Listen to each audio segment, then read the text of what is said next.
You love that machine? I love Pax.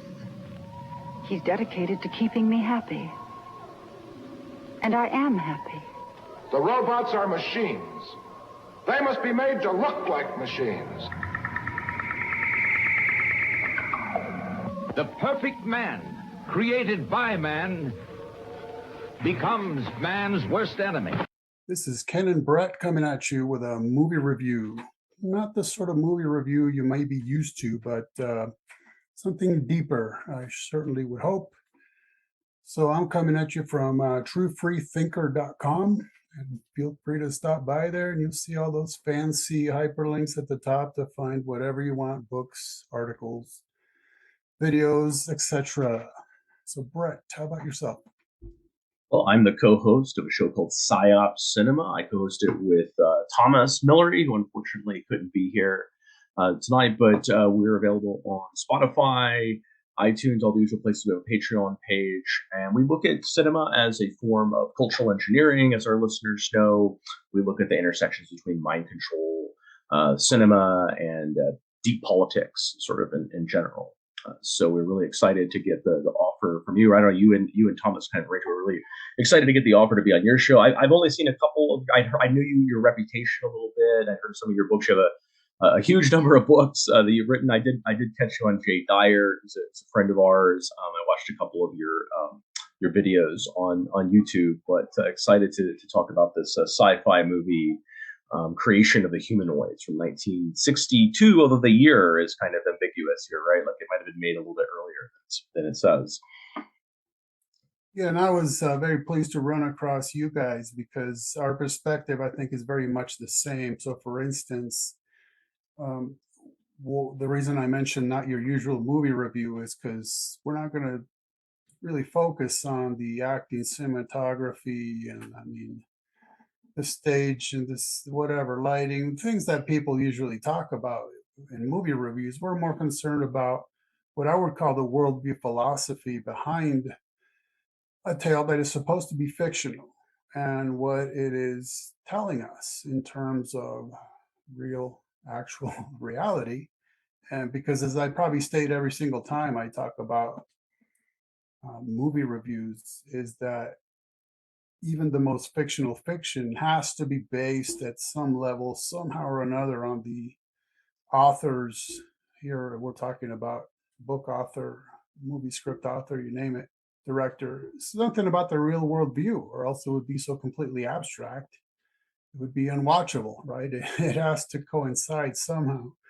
And now this one to me is still unmatched in its sophistication, philosophically and theologically.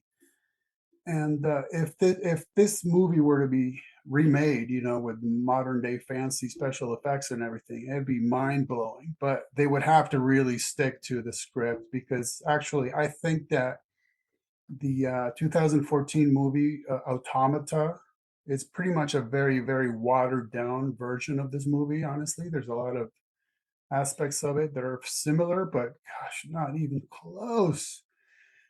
And now in my mind, there's a reason why I included this movie in my book, Transhuman Hollywood, because to me, it contains the unholy trinity of transhumanist themes. And those to me, the pattern I've noticed in transhumanism, and we're talking from real life transhumanism to the fictional transhumanism, the unholy trinity is high tech, evolution, and the occult.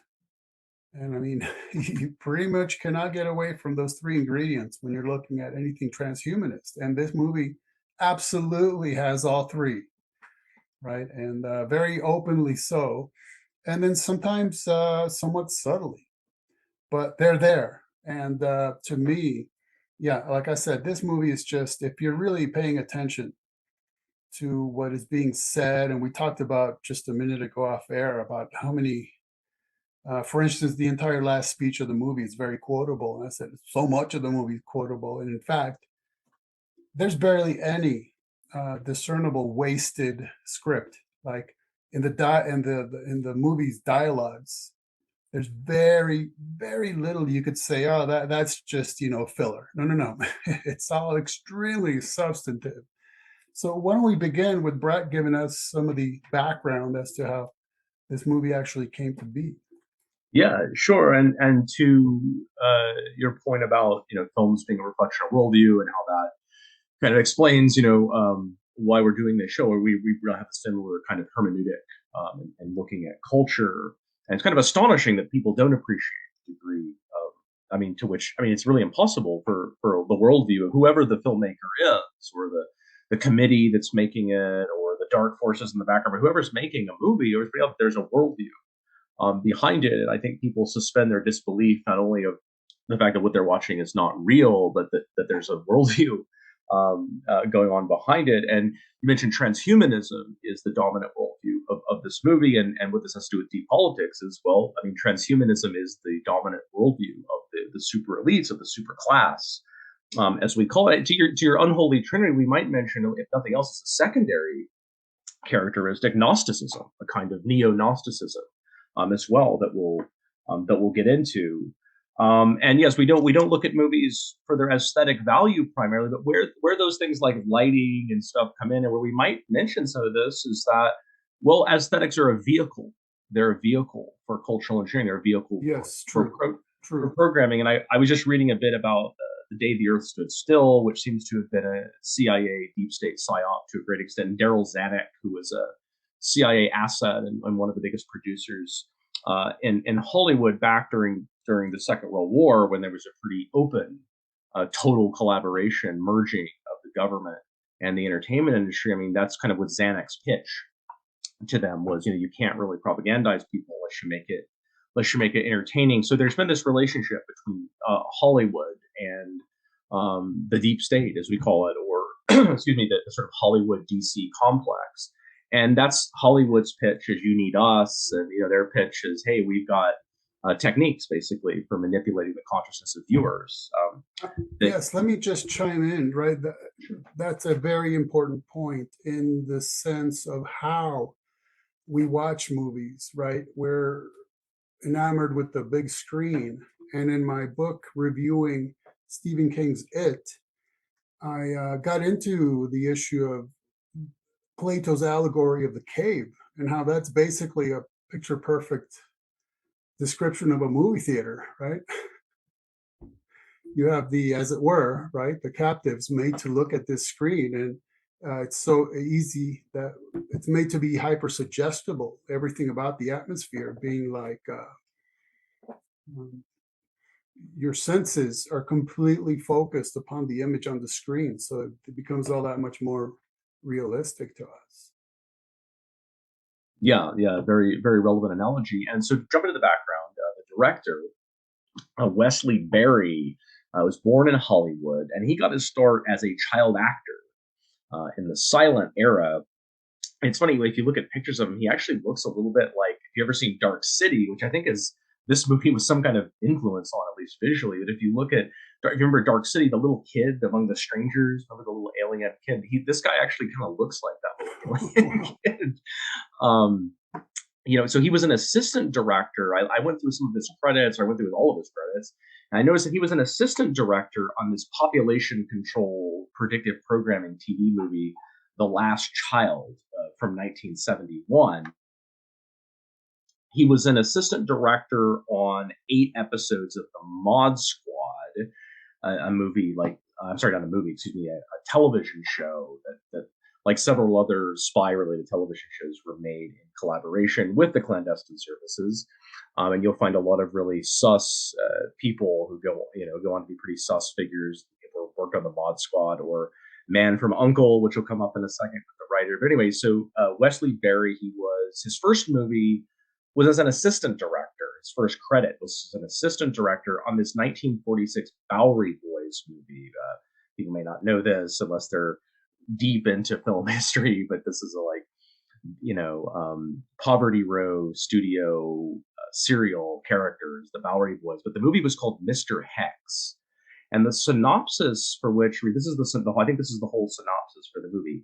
Sack is given a post-hypnotic suggestion that turns him into a champion prize fighter. This is important because mind control is going to figure prominently in this film, and even robotics and what we call AI and stuff now has long been used as kind of either synergistic with mind control, or sometimes it's kind of a cipher for mind control themes.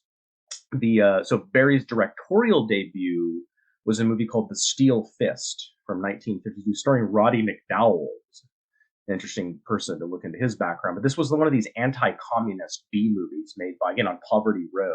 This guy comes from then the kind of B and below B movie world of Hollywood, and it was by Monogram Studios. And the movie, it seems to basically, I mean, I haven't seen it, but I'm just reading the synopsis and some information about it. It seems to vindicate and glorify Western intelligence operatives who are trying to subvert the Eastern Bloc during the Cold War. And it kind of made me think, I don't know if you've seen the movie Inherent Vice.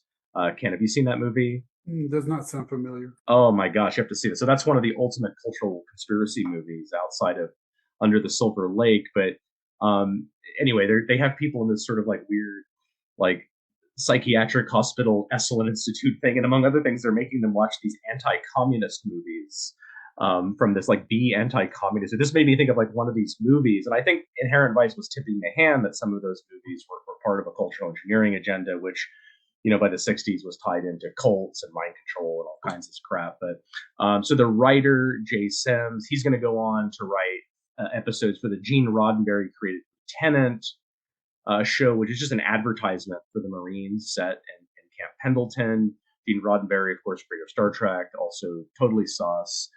Writer Jay Sims also writes episodes for The Man from U.N.C.L.E., another Deep State show, and The Girl from U.N.C.L.E., Deep State collaboration. One of his last credits is for the 1971 movie The Resurrection of Zachary Wheeler.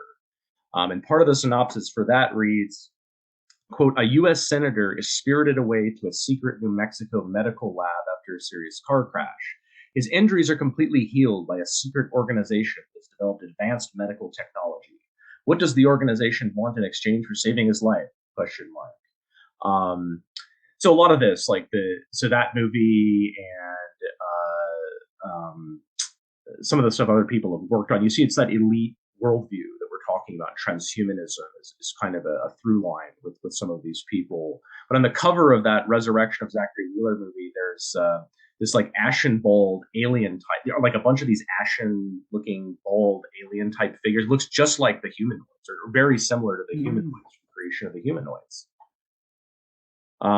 He also wrote Panic in Year Zero, starring and directed by Ray Milland. Classic film buffs may know Ray Milland. And that movie, Panic in Year Zero, there's a nuclear bomb that destroys Los Angeles. That movie comes out the same year as Creation of the Humanoids. And there's a nuclear bomb, of course, at the beginning of Creation of the Humanoids that causes a great reset.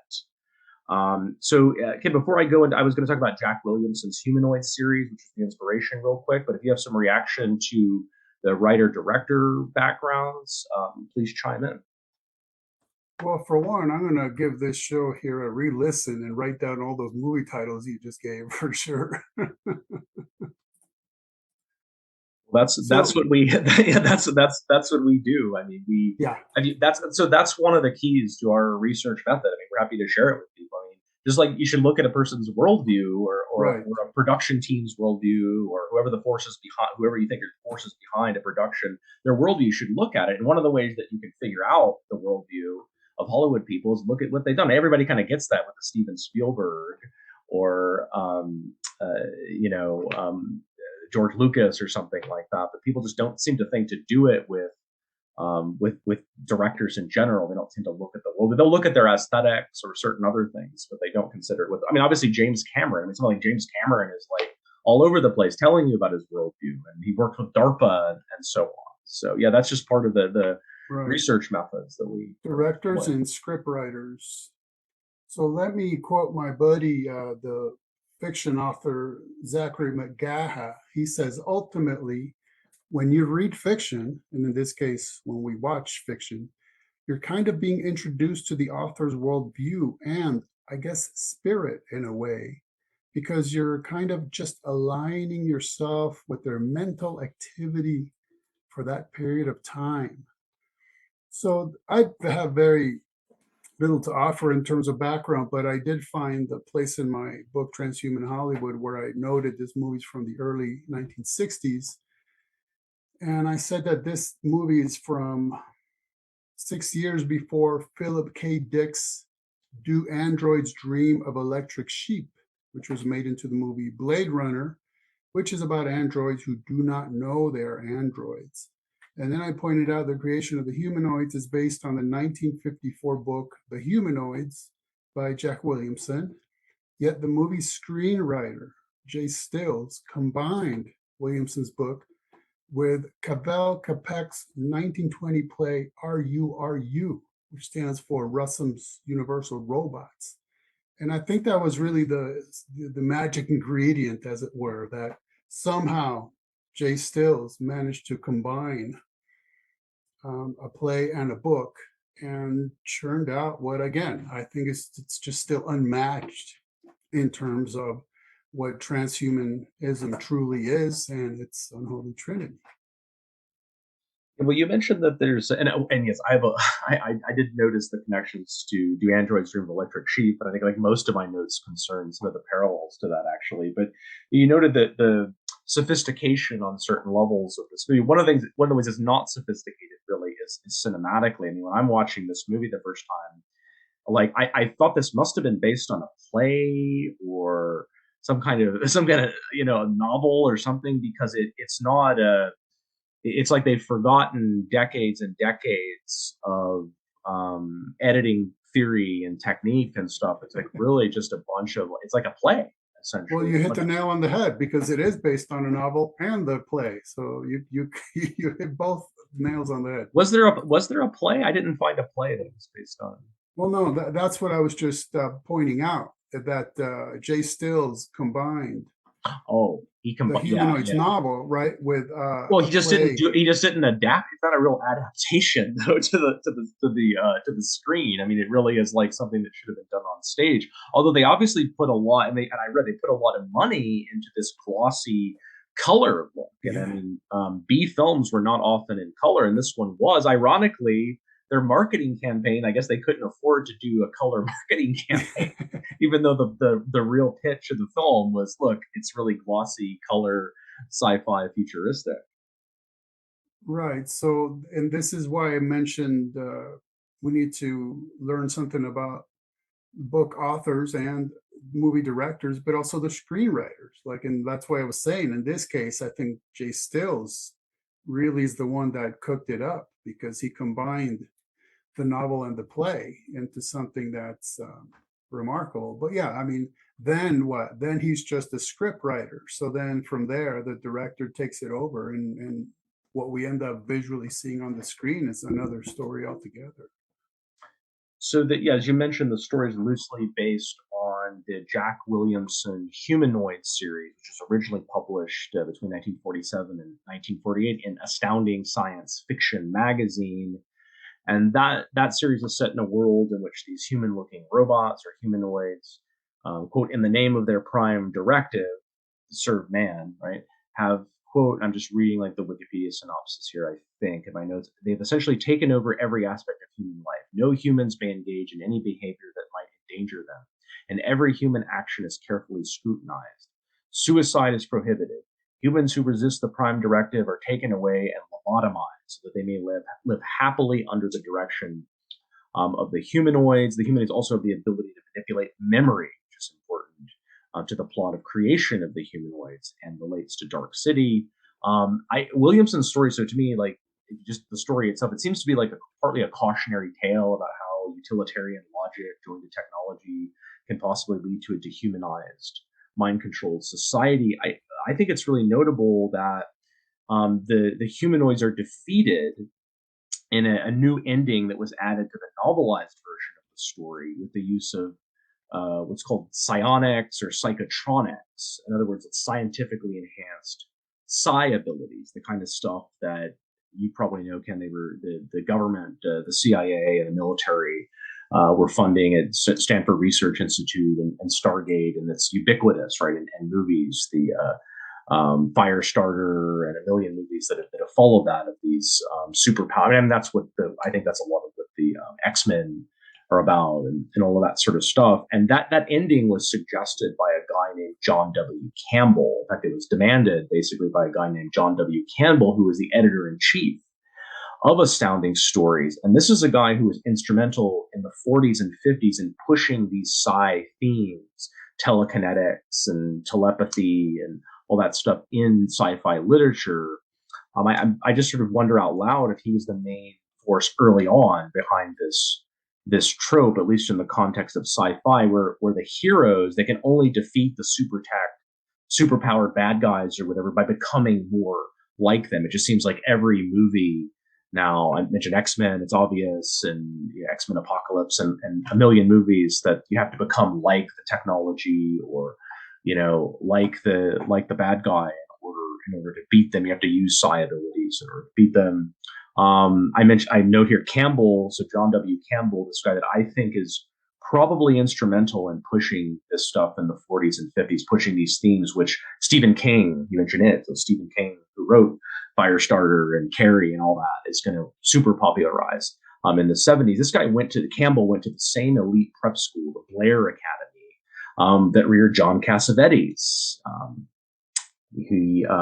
People will know him perhaps from Rosemary's Baby, and he was a famous director in his own right. The Penthouse publisher, Bob Puccioni, just a laundry list of big politicians went to that prep school. Campbell collaborated with L. Ron Hubbard, founder of Scientology, on what would become Hubbard's Dianetics, and he just robustly promoted Hubbard's career. So I have one more background note, but if you want to react to the Humanoid series, Jack Williamson, any of that, Ken, please go ahead. Only in that you reminded me again of how this will apparently be an ongoing theme tonight, the correlation between fiction and real life, in terms of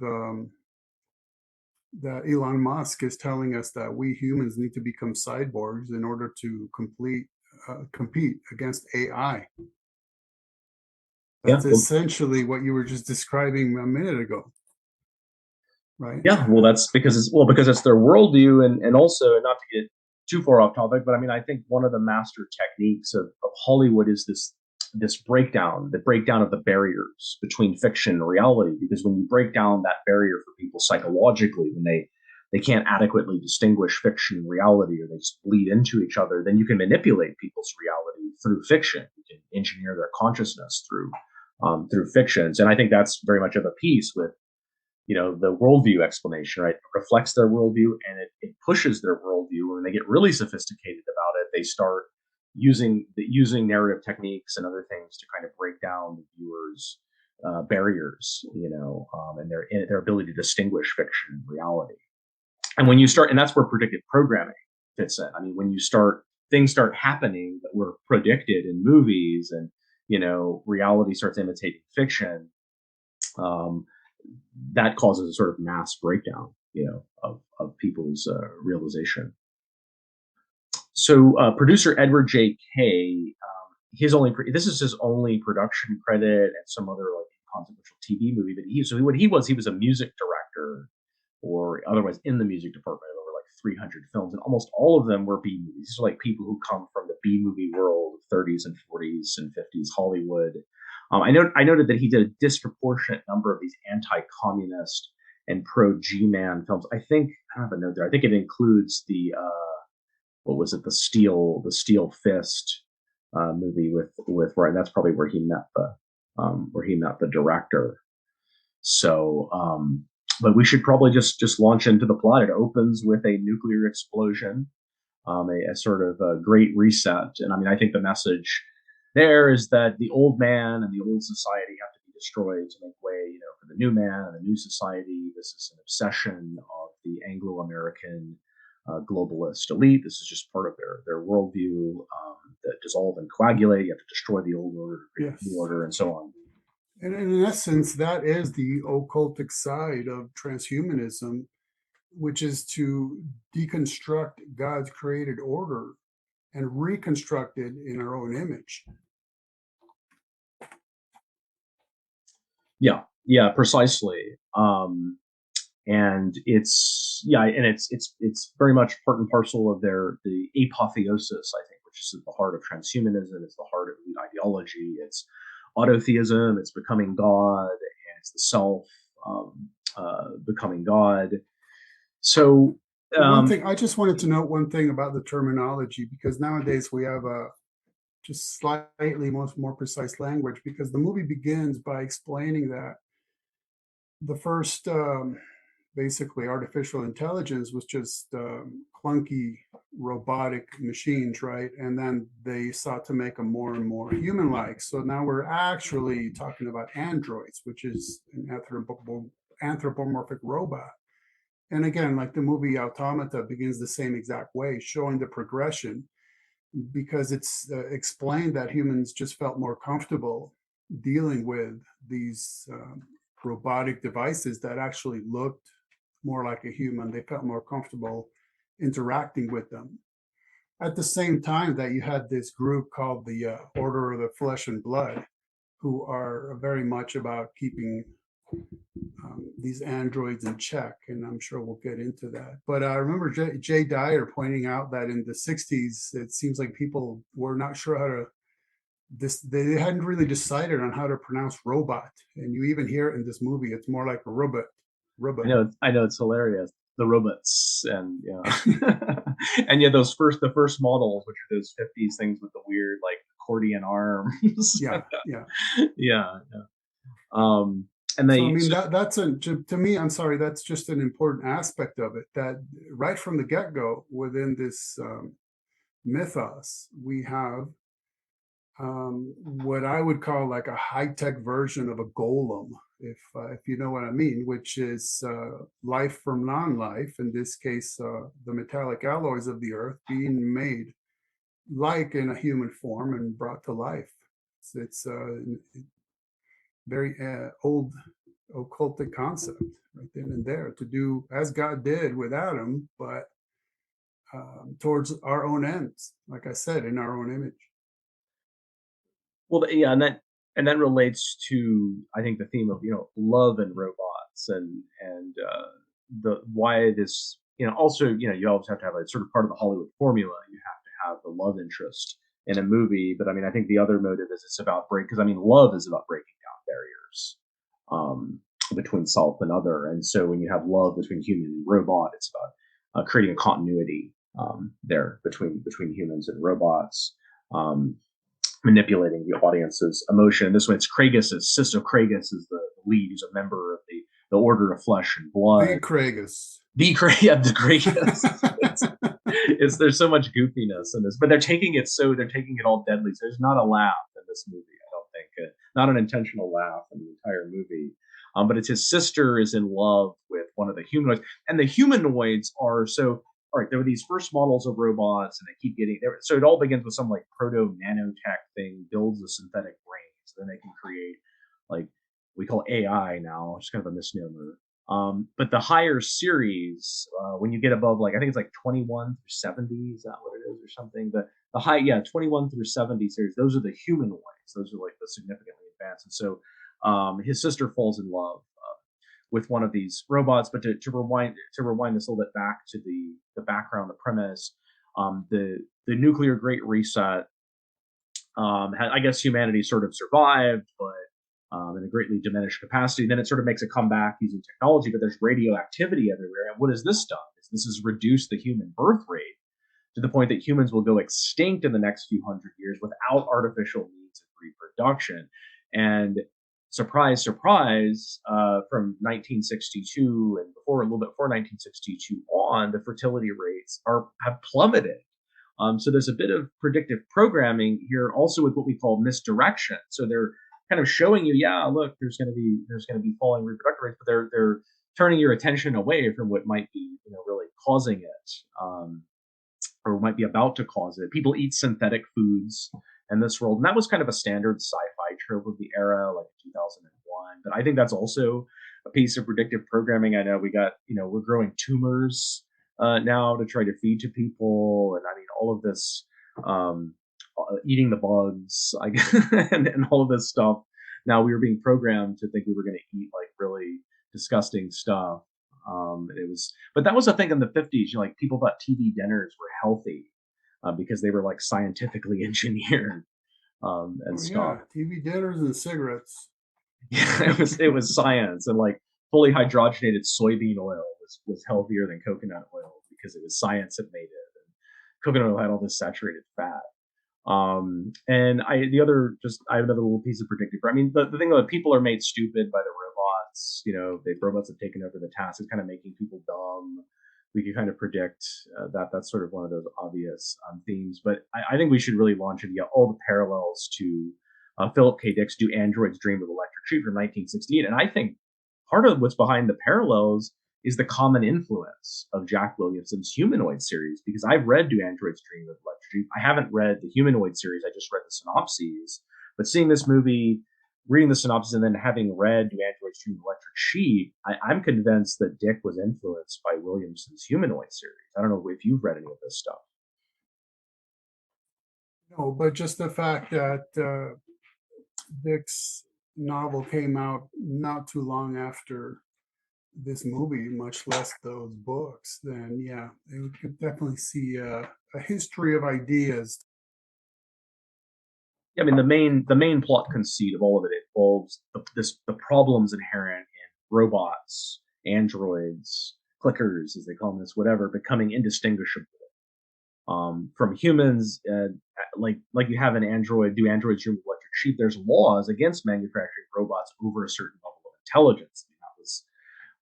That was a key parallel, I think, that links all these things together.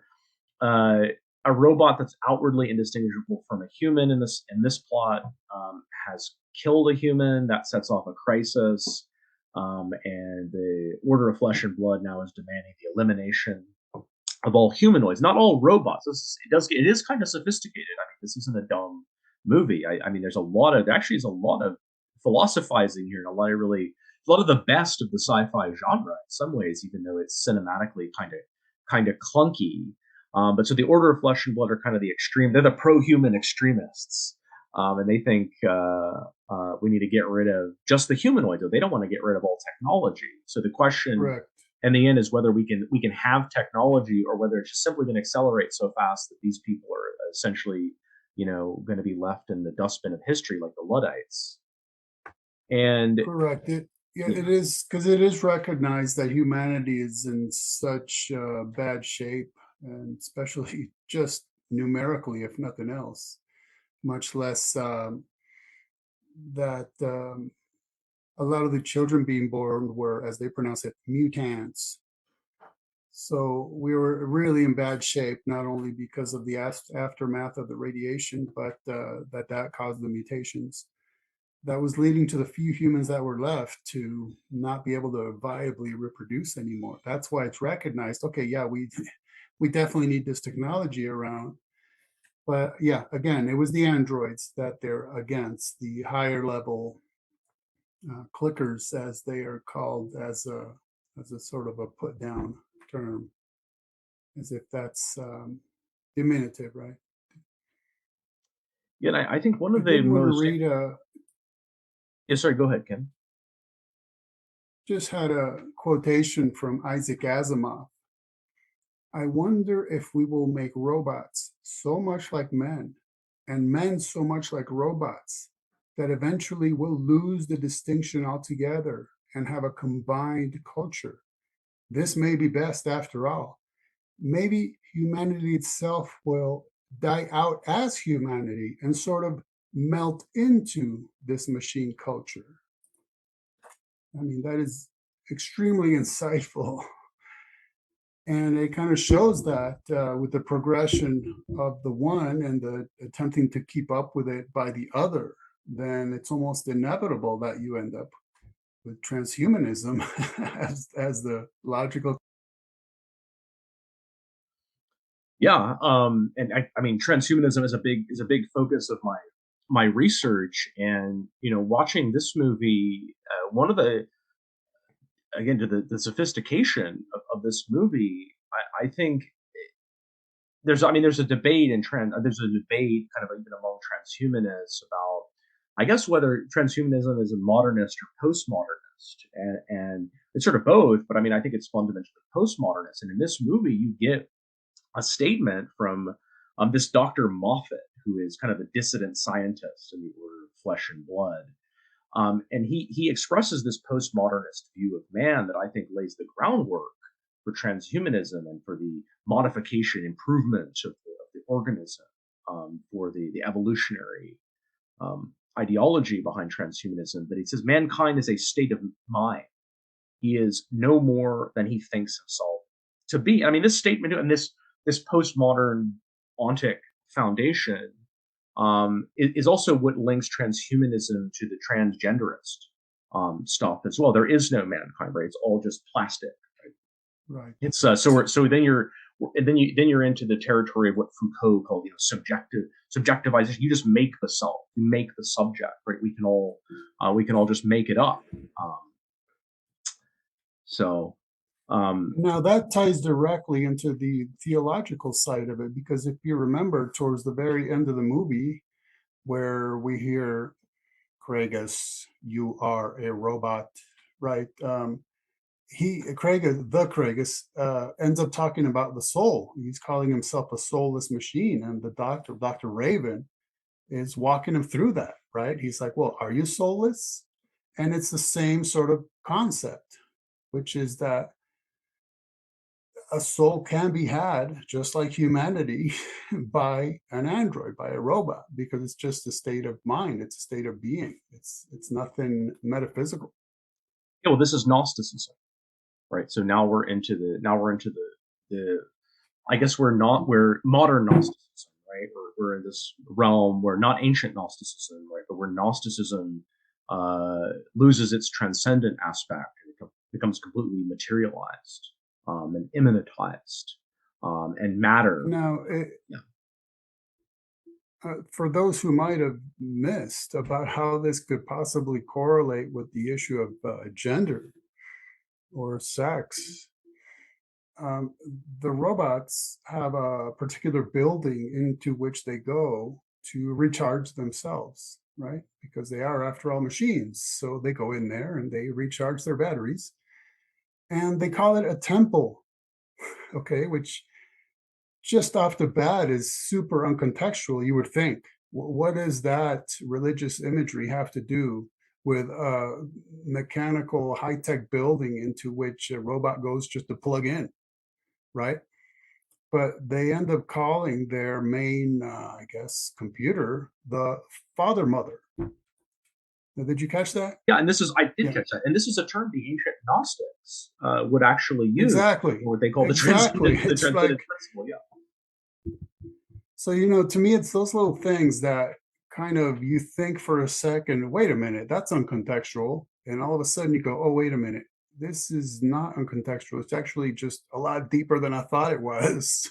And if you catch those little things, it's like, whoa, they're telling us a lot more than we might have thought, because again, the premise is robots going into a building to recharge, and all of a sudden they're talking about temples and melting of the gender or the sexes, which is Gnosticism 101. I mean, I wrote an entire book called The Occult Roots of Post-Genderism, and I pretty much just went down through occult books down through the decades and centuries, and it's these kind of gender issues are all over occult texts, just all over them. And so there you have it in this movie, where it kind of catches you by surprise, like, what are they talking about? And that's just exactly what they're talking about.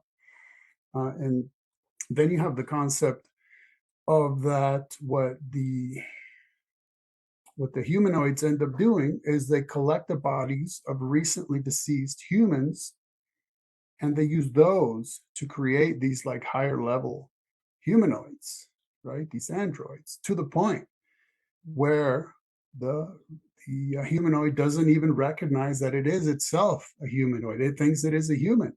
And they refer to this as resurrection. I mean, come on. Yeah. And he calls it, is it Kragus who calls it a pseudo religion that they're creating? And this is this is really Right. sophisticated. And then also, Yeah, go ahead, Ken. yeah, exactly. Sorry. I was just going to throw in a little detail from the very end where, uh, because what ends up happening is that they want to make it so that the Kragus and his humanoid girlfriend are actually able to reproduce as humans do. That's the next step. Then they're referring to Kragus like he's going to be a god, straight up. Yeah, so deification, right? This is the essence of both ancient and modern Gnosticism. I would say is apotheosis, and I know you're a Christian, Ken, and a lot of our listeners are Orthodox Christians, and you're certainly familiar with the concept of theosis, and so I mean Yes. salvation to Orthodox Christians, it does involve what we will call deification, but the difference between theosis and apotheosis is we don't think that the individual self is of the same essence as God, but this is the key Gnostic idea. Um, it has a transcendentalized, sort of key in ancient Gnosticism, because there's a transcendent dimension that's missing in the modern forms of Gnosticism. But the idea is that the true self that's imprisoned in matter, which is created by an evil false god, is actually coextensive with the first principle, the Plotinian one, the transcendent God who did not make the world. They're very anxious to separate the creator from the world. Matter is bad. Matter is matter is something that was made to be a prison. And if you don't think there's a human essence, you're probably going to be led to think that matter is kind of like a prison. So I think people can kind of, if some of this is a bit confusing to them, I mean, they can kind of at least intuitively see what might unite transhumanism and transgenderism. If you don't think there's a human essence, if you think that you can just be anything, which is kind of a way, even if you don't believe in a transcendent dimension, being everything, having total potentiality, that's an attribute of God. So if you really think basically you're God, humans are God, matter is going to seem like a prison. And human essence, the idea of human essence is going to seem like some kind of mind game being played against you to keep you trapped in a prison. I mean, this is not how reality works. It's a dangerous delusion. I would tell people, but yeah, I mean that's how it works. So I had a bunch of things on all of the religious language that was being used, and I wanted to say about the Kragus's accusation that this is a pseudo religion, because I mean I'm in religious studies, for better or for worse, for for the shorter or longer term, but the debate over what religion is, and I think I have an idea about what religion is. I mean, I do think there's a kind of sui generis kind of sacred thing that religion is about, and so it often gets kind of misidentified, and there are forms of materialism that are religion. I mean, you're seeing the complex here. You're seeing that this is religion, but from a certain perspective, this is not religion. It seems like a pseudo religion, and that's where Kragus is. Like, he has kind of the old view of religion, and so this religion is growing up around him that he doesn't understand. I like the line too, that he says that he and the order, the reason they object to the existence of the humanoids isn't just because of the existential threat they pose. It's because they're a soulless, godless imitation of man, and their religion too, right? Its end is an imitation of religion. I would say it is a religion. I mean, it's a counter religion. Gnosticism in its modern form is very much a counter religion. It's much more sick than ancient Gnosticism. I would say this modern transhumanist form of Gnosticism. So maybe a question for you is, what is your? It's very interesting at the end how Dr. Raven. We can talk more about Dr. Raven. He eventually convinces Kragus, but this is only after Kragus, spoiler alert, finds out that he's a replicant humanoid all along. That God has to exist in humanoids because he exists in the creator of humanoids. And so matter doesn't matter. Matter, you can just keep making more things. It's just what human beings are, what's animating them isn't directly connected to matter here. So it can just sort of move around. And Kragus just comes to accept this. And well, of course, after Dr. Raven promises he'll probably be deified anyway. when they take over. So yeah, what do you think, Ken? What did you think of uh, that line about how God must exist in the God? I mean, they must have a soul in essence. The Yes. humanoids just as much as humans do, right? I think that's a key moment. I'm going to try to find that statement in the script, but for now, I'm going to back up a bit to where Dr. Raven was still, I guess, originally alive. Yeah, because Before he's his right. They're all resurrection. it's an invasion of the body snatchers thing here, right? And the whole Yeah. civilization is just being taken over by these super advanced humanoids, and now they can't tell the difference between they're human or humanoids or not. Well, except Dr. Raven had himself resurrected into a younger version of himself. Don't forget that. Yeah, he said he didn't like being old, so his resurrected version is younger. Anyhow, when he's still human, okay, and he's having a discussion with a humanoid, he tells the humanoid about humans. We have to study for years to learn what you pick up by plugging into a brain for 2 hours. Here, the brain is the main computer of the humanoids, right? And the humanoid says, we don't refer to the father, mother as a brain. Your father, mother, and the raven says, your father, mother is an electronic computer, just a machine. And then now get this, the android tells Raven, the human, your parents were machines. It's just that they were engineered with flesh and bone. Neither are ideal components. And Raven says, you come off a production line. But now the humanoid says, I know who created me, Hollister Evans, and the Mark 47. You have to accept by faith. You have to accept your creator on faith. But then Raven asked him, who created your creator? And the humanoid says, yours. You see, we are brothers, aren't we? And then Raven says, I ought to know better than to argue with you clickers. Can't beat your logic. And so there you even have the android, the humanoid, recognizing, at least seeming to appear completely on board with the idea that, yeah, there is an ultimate creator who created humanity. And so if humanity created the humanoids, then by definition, they are extensions of the creator God. Isn't that fascinating?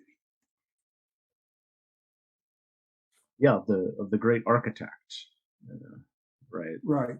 And then, of course, there's also I'm trying to work my way to hopefully getting around to answer your question.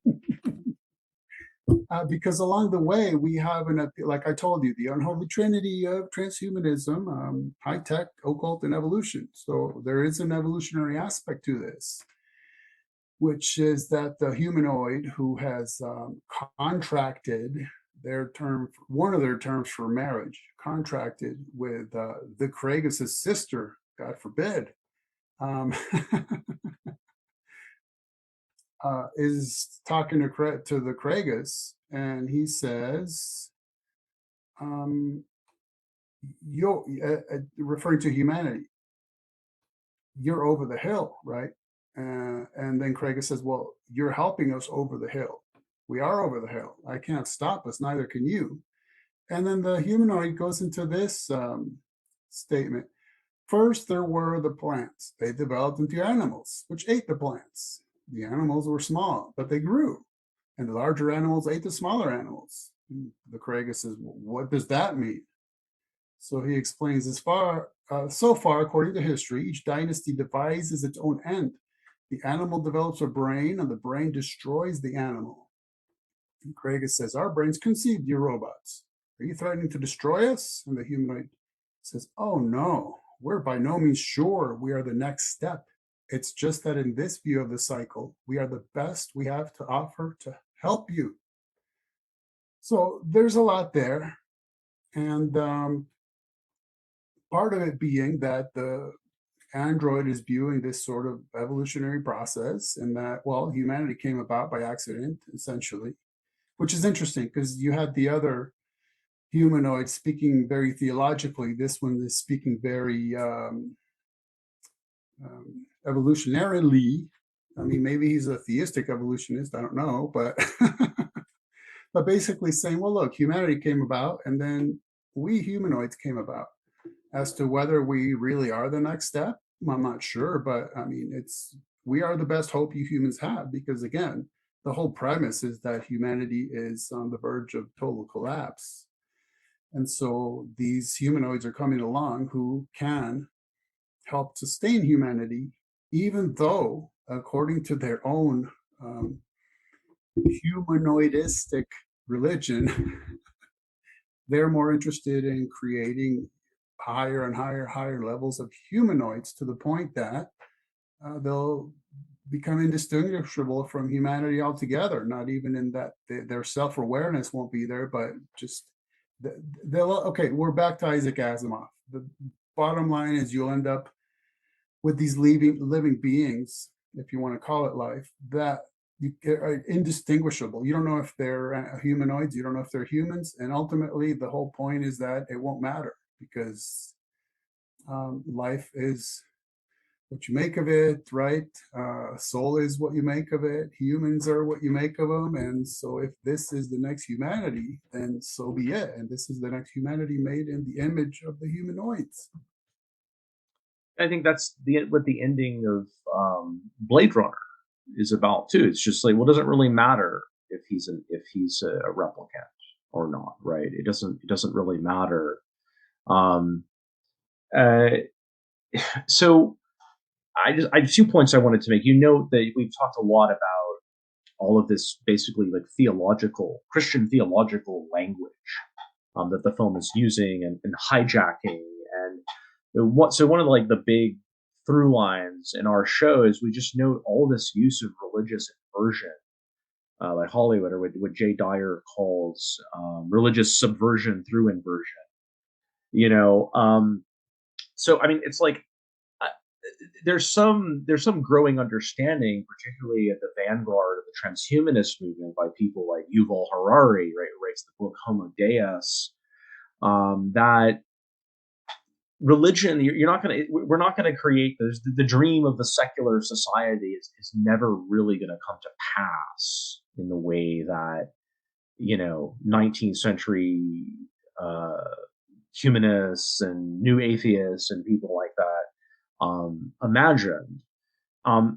So that at the very least, like however materialistic and atheistic these people are, and Harari, it's kind of ambiguous. It almost seems like Harari, he won't believe in a personal God. That's key. We can't have personhood in God. God has to be impersonal. So he might be on board with some kind of vague Platonian situation. But they acknowledge that there's no way to avoid certain kind of sacred patterns. And it's just, religion is a psychological reality, I guess, like the most atheistic. I mean, you could be sort of a Jungian and still somehow manage to be an atheist. It's sort of hard. But they recognize certain sacred patterns, and insofar as they do, these have to be used and hijacked. They have to be turned to other purposes. And there's a long history of this, of I think reworking people's collective psyches through subtle and creative reinterpretations of Christian theological concepts, heresies by other terms. But that's what's going on here. Yeah.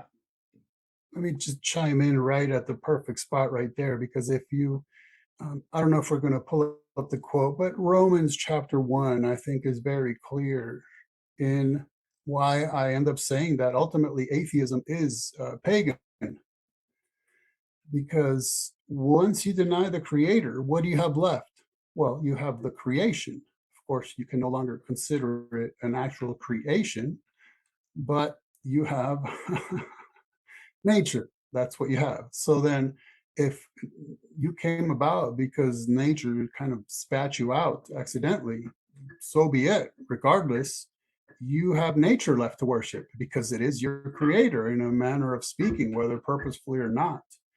And that's why atheism becomes pagan. And Romans chapter 1 is extremely clear about that. Who, denying the creator, then they worshipped creeping things, animals, right?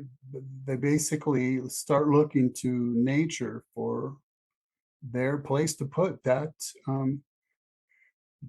as had been said, that God-shaped void, right? What are you going to worship that's greater than yourself? Well, it becomes pagan, and that's the bottom line as to why that is, why people feel the need to establish what they call atheist churches, which humanists, secular humanists, have been doing for decades and decades already. Is because they recognize that need to have that sort of communion with each other and to look for something greater. And again, what is greater than mere humanity? Well, you take the next level up and it's like, well, what brought about humanity? Well, what brought about humanity? And then you name it, the earth, the universe, what have you, nature. Yeah, I think there's a distinction to be made, though, between these pagan impulses of some atheists and Gnosticism, because I think the Gnostics, the neo-Gnostics, they hate nature, right? I think the transhumanists deep down, they don't really have a reverence for nature. Nature is a vehicle. Nature is something to be manipulated. Nature is a container for consciousness, actually. But you do have, I mean, I think this goes back to Nietzsche in certain ways, where if you don't believe that there's any essence, if you don't believe there's any being, if there's only becoming, there can be a tendency to sort of worship process, to worship evolution. And that is a form of, well, neo-paganism can mean a bunch of things. It's not really a pagan revivalism, but it's paganism in a modern evolutionary register in a certain way. But I don't think the Gnostics are really about that. They think evolutionary processes are not sacred. They can be manipulated. Everything can be manipulated. The whole thing, I think, to them is just a bunch of gray goo, effectively. But well, let me point this Yeah. out. Let me point this out because it's easy to say, well, look, Gnostics believe that the material realm, the physical realm, the natural realm is corrupt. And guess what? So do Christians. Okay, but there's a slight difference that's absolutely crucial, which is that, as you've mentioned already, in Gnosticism, you basically have a Deus absconditus, right? And a Theos agnosticos, this sort of unknown God that creates lower gods and demiurges. And one of those is so arrogant that it takes it upon himself to create what it ought not have created, which is physicality, which is matter, which is nature. And then this God is so arrogant that it tells that creation of his, hey, I'm the only actual God. Yeah, that's right. And there you have a complete inversion. Basically, that form of Gnosticism is taking the Bible and turning it upside down, inside out, and backwards. And so that's the key distinction, is in Gnosticism, nature, the physical realm, the material realm, is corrupt ontologically in its very nature and essence. Due to the mere fact that it exists, it is by definition corrupt. Whereas in Christianity, biblical theology, it is that God creates a good creation. He meant to do it on purpose for the good, but then it underwent the fall. And that's where we are in this realm, this time period where we would say, well, yeah, it is fallen, it is corrupt, but it is also redeemable. And that's the promise of the future to come, that it will be redeemed. So that's like completely different. You know, it's one of those things where I remember someone commenting on a video I had posted about a Mormon temple that, oh, you know, Mormonism and Christianity are pretty much the same, because in Mormonism, they believe you're going to become God. And in Christianity, you're going to have this theosis, right? And I was like, whoa. Hold on a minute. Becoming the god of your own planet and populating it with your goddess wives is just slightly differently, I think, than what Christians have in mind when they talk about those things, right? So the distinctions are actually extremely crucial at that point. Yeah, that's all well put about Gnosticism and the distinction from Christianity with regard to the attitude toward the creation. Yes, I mean, people can intuitively see, I mean, spiritually, intuitively, they can see that something is wrong with the world, something's corrupt about it. That intuition can get hijacked by the wrong sort of view. And the Christian was, yes, the world is corrupted. It was corrupted through our own sin. It was not made corrupt. I mean, it was, it was the misuse of free will that led to, I guess we call it sort of systemic corruption. That doesn't mean that everything. I mean, the the hardcore sort of ancient Sethian Gnostic just looked at everything, a tree, a rock, anything, and all there was evil and corruption in that. And I mean, I think that's foolish. I mean, we can look at nature, all sorts of things, see all kinds of beautiful things that are going right, and evidence that God does want to restore and glorify creation. And so at the heart of this is the distinction between theosis and apotheosis. I mean, Christians believe that God became man so that man could become God, so that God actually brought himself into this corrupt creation, into a human body, to glorify it so that it could be restored to the state that God ultimately intended for it in his own sort of what quote unquote evolution or whatever. The apotheosistic view, the Gnostic view, right? Of course, creation's all bad and for God. It's the human that's God. That's another name for God. Ancient Gnosticism is the human, which is an androgyne, as we pointed out. Yeah. So, incidentally, you're going to have to read my book on Stephen King's It, because I feel like it. Yeah, there are aspects of it that are so blatantly Gnostic. It's mind blowing.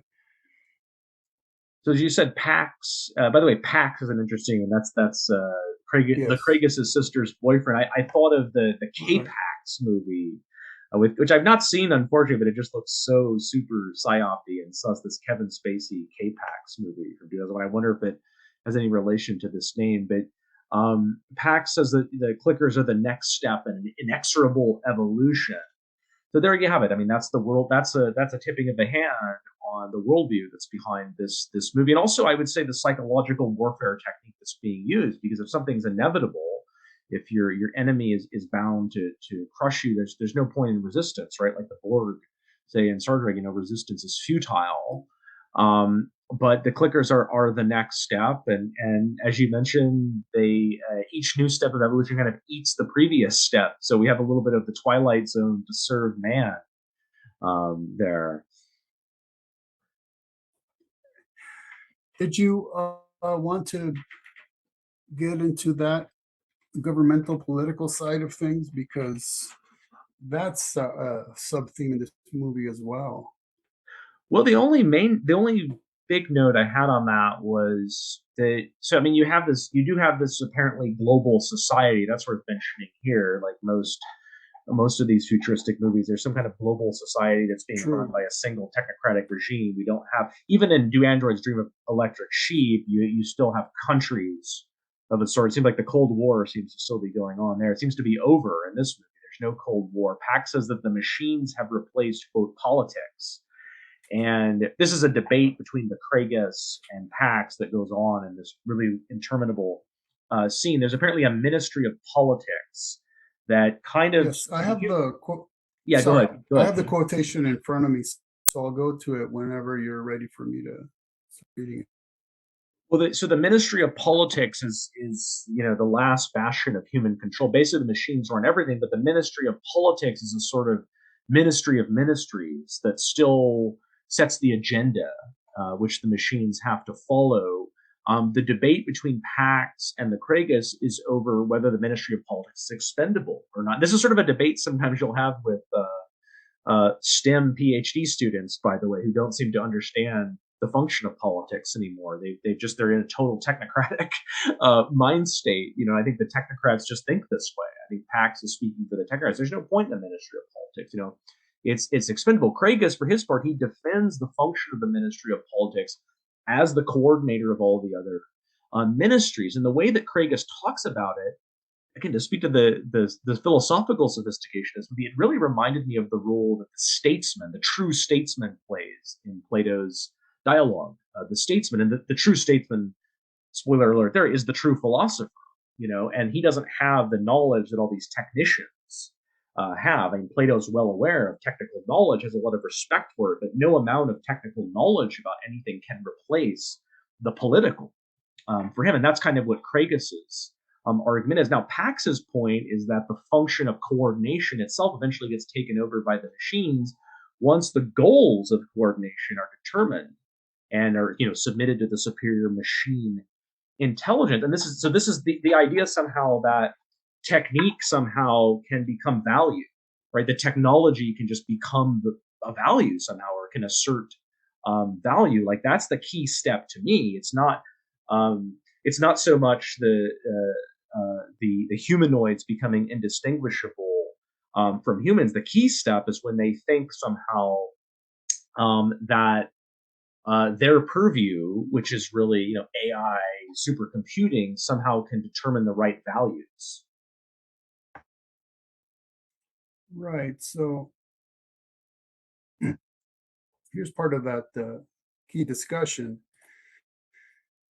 with Pax and the Kragus, and we'll have to mention Maxine in a minute here, who becomes the Kragus's girlfriend. So eventually, she's going to be the new transhumanist goddess at the end. So the statement is: politics was once a mean of choosing the leaders. Now machines do it. Machines nearly analyze the data given to them by us. The leaders are selected as a result of the analysis. But Pax asks, do you know how the machines analyze the data? And Craig says, well, not exactly. So Pax says, how do you know if the mother father uses all the data you give it? How do you know whether or not supplementary data is considered? We don't. Then you might almost say that the machines elect the leaders, that the Ministry of Politics is expendable, right? So we're, beyond good and evil. We're beyond politics now. We're beyond the human control, because they've handed it over to the machines. And now the human is admitting, wow, actually, we don't even know what you do with the data we give you. Yeah, there's a fallacy. So now, there's a fallacy built into that, right? That picking leaders is the same as leadership, Yeah, very good, well put. Very well put. And so let's point out that actually the Order of Flesh and Blood is actually sort of a little army, right? So that in this society, and yeah, I would imagine that it was a sort of one world culture, one world government, because humanity, there's so few of us left. And there is a police force, but then there's sort of this paramilitary group called the Order of Flesh and Blood, and they're not above domestic terrorism, by the way, because if you remember, the way that Maxine died is through an explosion caused by the Kragus himself and his cohorts at the Order of Flesh and Blood. They were trying to make a point, so they detonated this bomb at a political building, and that's how she died. So they were sort of like, they weren't on the level of police, but they were right there, and they had the right to stop humanoids and to question them, even though the humanoids would make it clear to them that, look, we're just on our way to the temple, so you don't have a right to go in there, which is interesting, incidentally. Yeah, human beings were not allowed to enter in the temple. Okay, so, and if you remember, one of the funniest things in this whole movie to me was when the Kragus is pretty well convinced, okay, yeah, I mean, I guess I died, and all right, now I'm a humanoid, now I'm a robot. But so then they have to explain, get Maxine on board with that. So one way they're explaining to her to realize that she had died is that, quote unquote, you had a tendency to be plump. Do you remember that? Yeah, I caught that. Yeah. Yeah. So she talks about, oh yeah, that basically her and you wanted to talk about memory, so maybe you can get into that next. But basically, she remembered that something happened, and the next thing she knows, she was home or whatever. She had no memory of her death or high-tech resurrection, but she did remember that her clothes felt more loose after that. So yeah, she was plump. And then, and then when they resurrected her, they made her slimmer. So I guess, you have a pretty good the death and transhuman resurrection diet, right here. So going back to what you asked me a long time ago which is the end of the movie, and then I want you to, if that's where you want it to go, to get into the memory aspect of it. So once they're recognizing, okay, yeah, we both died and we're now transhumanist gods essentially, or about to become them, because there had been this instant attraction between the Craigus and Maxine, and they didn't even understand it themselves. They just knew it was kind of love at first sight. So at the end, Craigus is saying, I love her. And you, she's asked, I love him very much. And the Craigus says, and that's a lot for a couple of godless, soulless robots. And that's when Dr. Raven chimes in with, are you godless, Craigus? Search yourself. It's important. Are you godless? And he says, no, I don't think so. I'm not. And then he says, Dr. Raven, then you can't be soulless. Look, a man may have his leg amputated. Is his soul decreased by that loss? And Craig says, no. So he's asked, not even by a fraction of 1%? Of course not. If a man loses both legs, a negative can't be compounded. The soul would be the same. He's just getting artificial legs. You've just received an artificial body, a new body, ageless, tireless, disease-free, and renewable every 200 years. I guess nothing's changed except maybe a few chemicals. In effect, well, that transplant might include the soul. No, only the memory. Only the memory, which includes the faith that there is a soul. But so that's the basic aspect at the end there, that they're talking about how the soul just sort of comes with, because if there's life, as artificial as it may be, then you can call that having a soul as well. It's all just kind of in the mix, in a manner of speaking. Well, yeah, if you're a materialist who's obsessed with personal immortality, i.e., right, if you're a member of the superclass or the multi-generational superclass, it's kind of a bit of wishful thinking that you have a view that you can upload your consciousness into different forms of matter that then you can get power over, right, and create. The Christians, we're actually composite beings, where this flies in the face of Christianity. We're composite beings. We're bodies and souls. And we're spirits. That's how we connect. That's how we connect with God. And I don't know. I don't want to get into the metaphysics of. I do think the soul, right, can separate from the body in certain ways, but it's not in its proper place outside of the body that you were given. But there's nothing sacred, about the body from this perspective. So to get into the false memory stuff and Dark City comparison, yes. In both, I think the Dr. Raven character in this, Dr. Death, and creation of the humanoids, I think he bears direct comparison to the Kiefer Sutherland character in Dark City. Both of them are involved in developing this memory implant technology. Dr. Raven has developed, I think they call it a thalamic transplant technique, which places the memories and personality of a dead human into one of these upper series robots that's a replica of the person.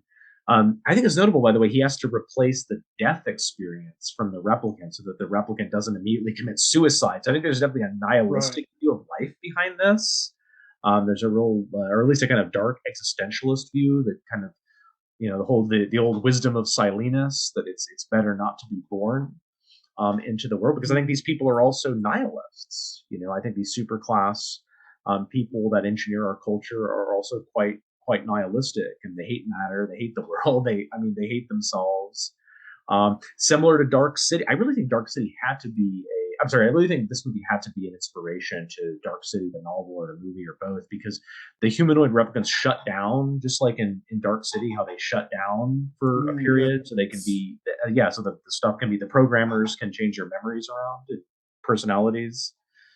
And let me chime in, to just remember that when Dr. Raven was in the company of a humanoid who had brought to him another humanoid that had already been made to appear human, so he could work on them. The order for flesh and blood is knocking down their door, right? And that's how Dr. Raven ended up dead, because he had his memories intact, and the humanoid was mentioning to him that, well, if they catch you alive, they'll be able to retrieve those memories. And basically, we don't want them to have those, so you need to off yourself. That's how he ended up dead, is to protect those memories and not put him not have them removed from him by the order of flesh and blood.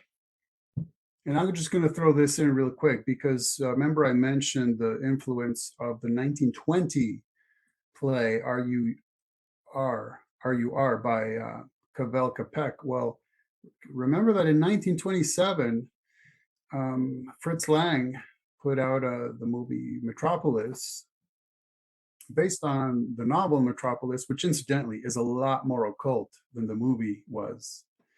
And I don't know how he got it into his head that in 1927, I mean, the movie's so old, it's still a silent film, but he has an occult scientist downloading the contents of the brain of a woman into an android, and thereby making we have the downloading of the contents of the human brain right there in 1927. Right? I mean, I don't know what these guys were into, but there it was, and there you have that combination again of high tech and occultism right then and there. So this is a few decades later, and that you're having these issues with memories that can just be extracted up and downloaded. So you can continue from there, because you were right on track with that. Right, and you have the downward pointing pentagram in the movie version, the Fritz Lang movie version of Metropolis. So you have the Satanist connection there, and all of these connections that you already mentioned are why the entertainment industry is obsessed with Metropolis, and why Beyonce and Madonna. I've traced this back to a Scottish diva. I can't remember her name in that movie Breaking Glass.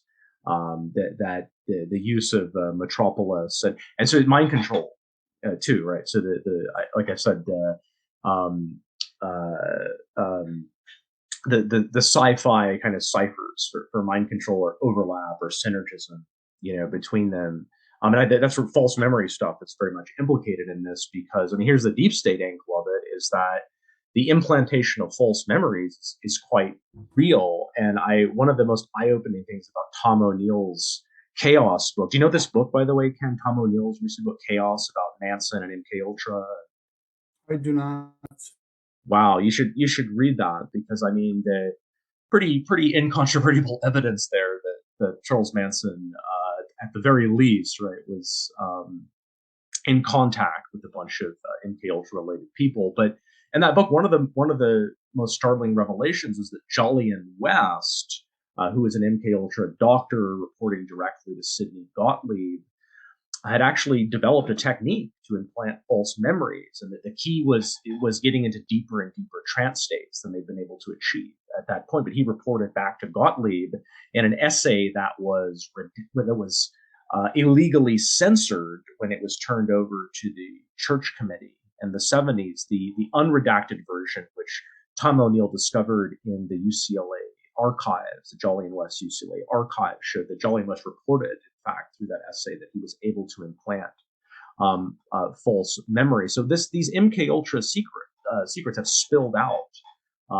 through the entertainment industry, which in fact is scaling up and using those. And if you think about it, the mere spreading the mere idea that people's memories could be false, or they could be in a simulation, all of this psychological toxicity that's really kicked into high gear with these Gnostic movies in the late 90s, The Matrix and Dark City and Truman Show, and so forth. That kind of lays the groundwork for a universal Gnostic gaslighting, kind of universal decoherence, I think, of just making people not be able to tell up from down.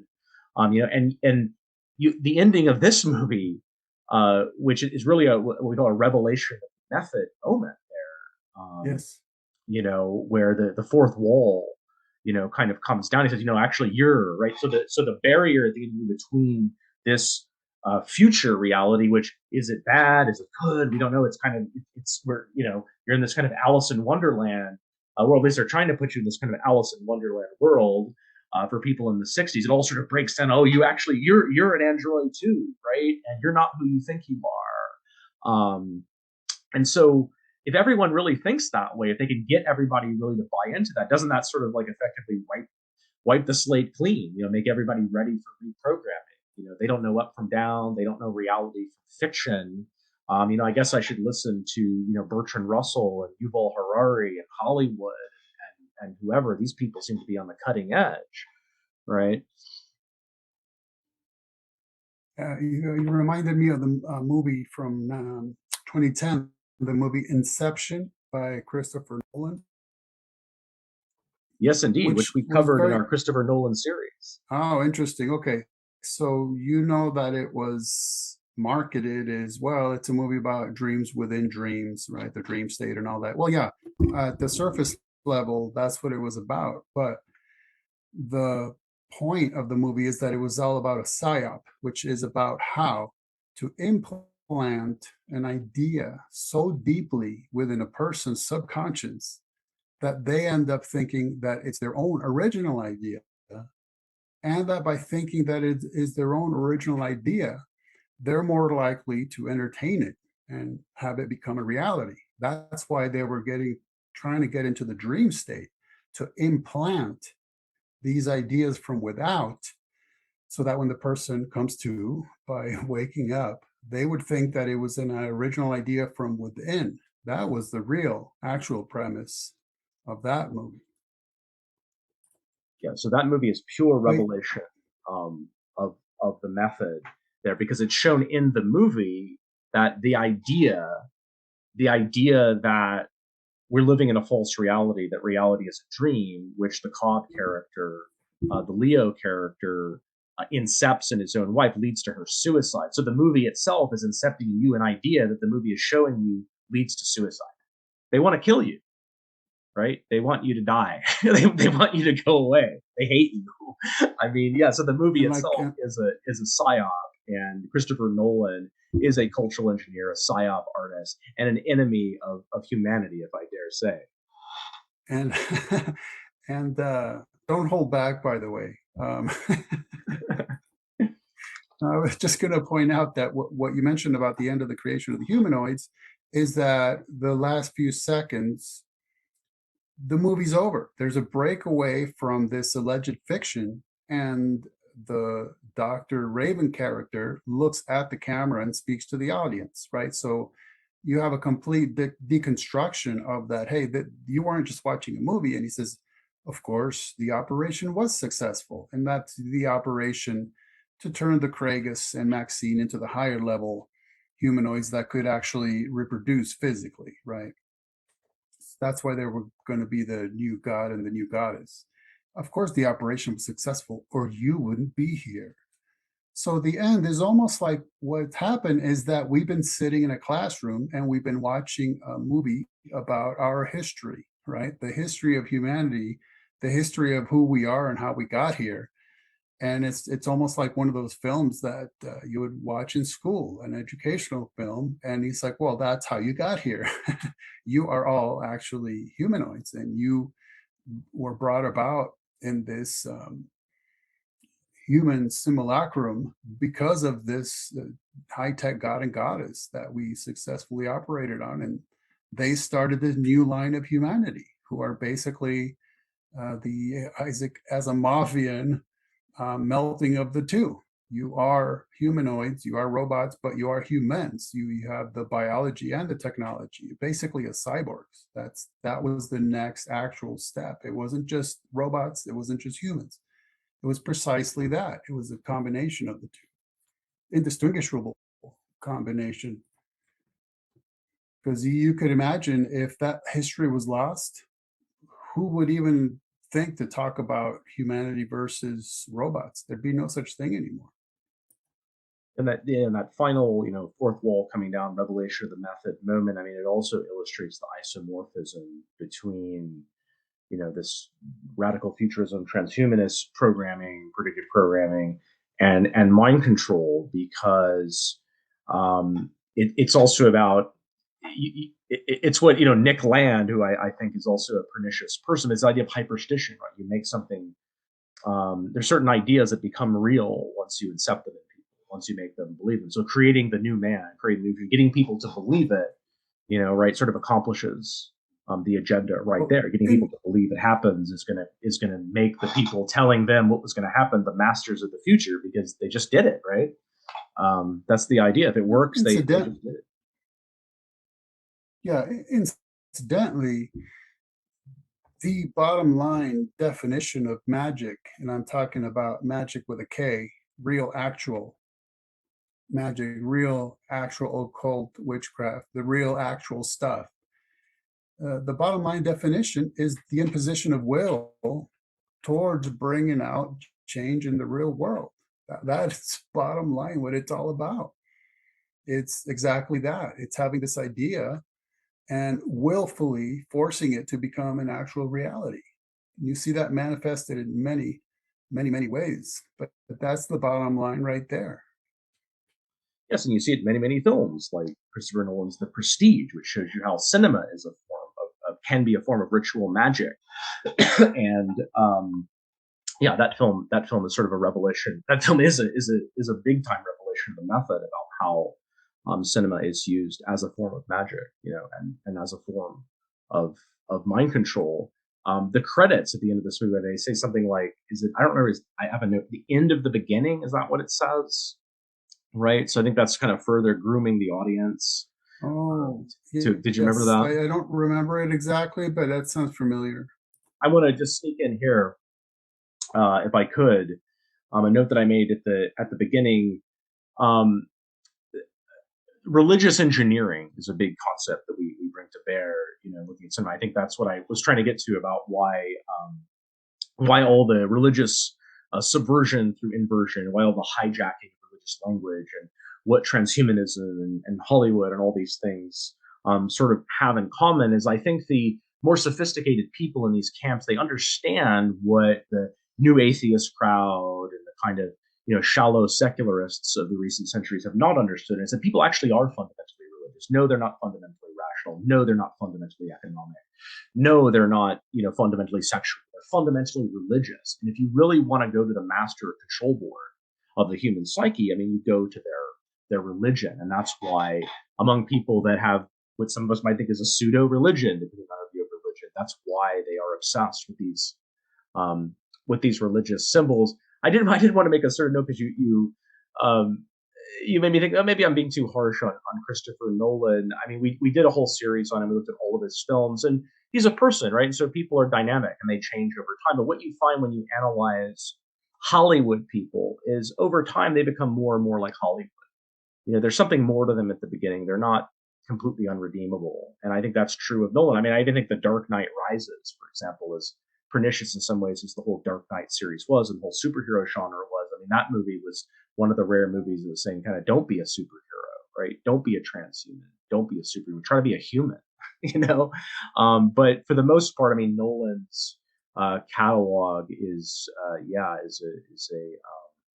a history of psyops and psychological warfare against the human psyche in the service of what I can only call an anti-human agenda. Yeah, it's almost like the proverbial question, does life imitate art, or does art imitate life? That's really a false dichotomy when it comes down to it. Through concepts like you've mentioned, predictive programming, or the scholarly concept of normative fiction, that's the entire purpose of it. In fact, I did a show, I think just last week, where we talked about this quite a bit, which is that you disarm the audience by putting them into a mindset of, it's just a movie, right? It's just a book, it's just a song, it's just. So therefore, you're overthinking it. It's just entertainment. Go eat your popcorn in Plato's cave, watch the flickering images on the screen. And since it's just a movie, you may not even recognize, hey, I'm actually taking in ideas from this. I'm actually interacting with it in a certain way. And yeah, exactly. I mean, it's meant to be the way it is for a purpose. Like, for instance, if you take any given movie, I certainly couldn't tell you who it is who made end up on the screen what's there, but it's a combination. There's script writers, there's editors, there's directors, there's all kinds of people involved, and somehow the things that ended up on the screen ended up there. And one thing is for sure, somebody spent a tremendous amount of time making sure that what ended up on the screen ended up there. So to just dismiss it as nothing is like the ultimate brainwashing, where that's the whole point. Your critical thinking has just ceased, and because you're pouring everything into this category of disposable entertainment. But it's not, because for instance, there's a reason why we've been talking for like an hour and a half about this one movie alone, because there's interesting things that have been told to us through it. And this in the late 60s, playing off of resources from as early as the 1920s. And my goodness, you can go back in history, like I said, about the concept of the golem, which comes out of rabbinic Judaism's mysticism.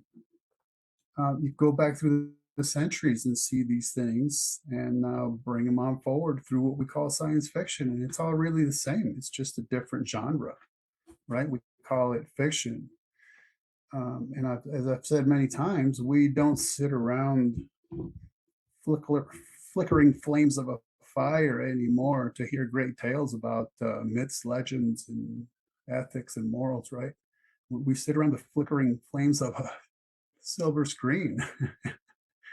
and that serves the same purpose for our culture. That's where we get it. That's where we get these messages fed through us.